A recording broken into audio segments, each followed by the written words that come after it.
मंदिर के खिलाफत में नहीं है, उसके विरोध में नहीं है।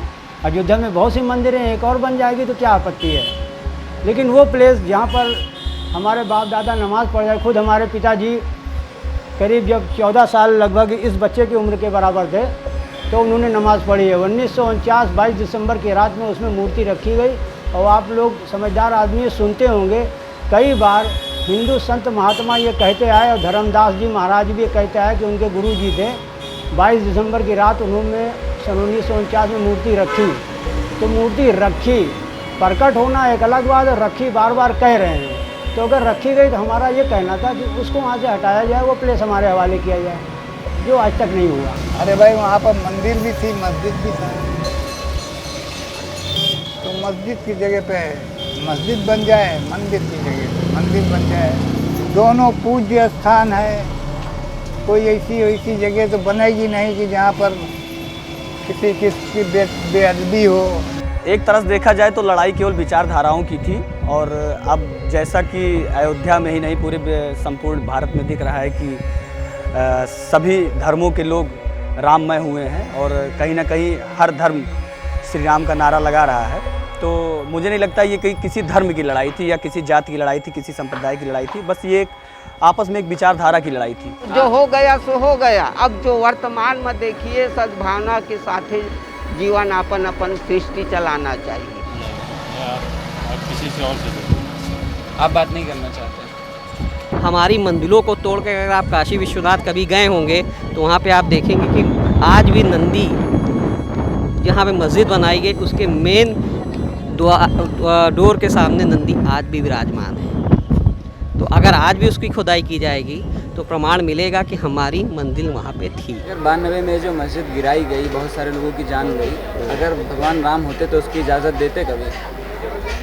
भगवान राम होते तो ये परंपरा होती ही नहीं। कुछ गिराया नहीं गया था, वहाँ पे मंदिर ही था। बस कुछ लोगों ने इसको राजनीतिक तौर से बदलाव करके मस्जिद का नाम दिया। यहाँ पे मंदिर ही था और मस्जिद कभी नहीं थी। कि अयोध्या में कभी विध्वंस की नौबत नहीं आती, इसको उर्दू में कहते हैं कि अयोध्या में कभी मिस्मार की नौबत नहीं आती। पुजारी पूछ लेते घर जरा सा राम से पहले।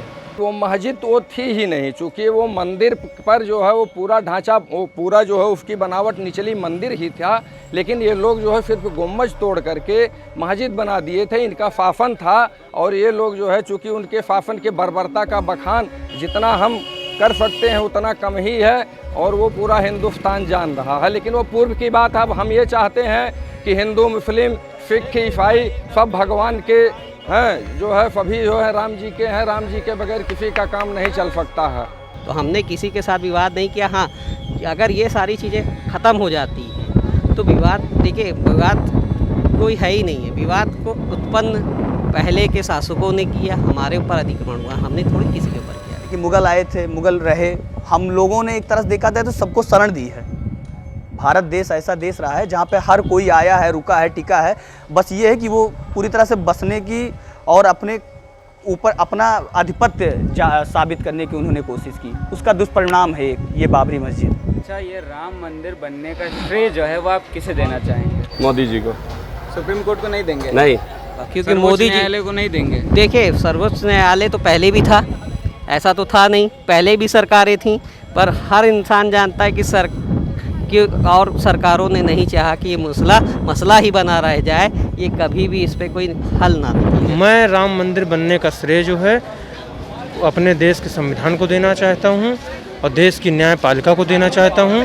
राम मंदिर का श्रेय जो है, जब ये लोकतंत्र में चल रहा था, ये सारा श्रेय रामलला जी का है।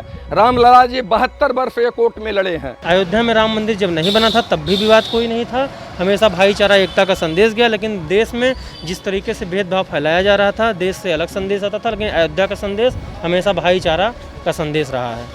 कि मंदिर में बैठ कर के मोहम्मद की बात हो और मस्जिद के हाथे में गीता का पाठ हो और दुनिया बनाओ ऐसी दिल जोड़ने वाली जिसमें हर एक इंसान की बस एक जात हो, मानवता, मानवता, मानवता।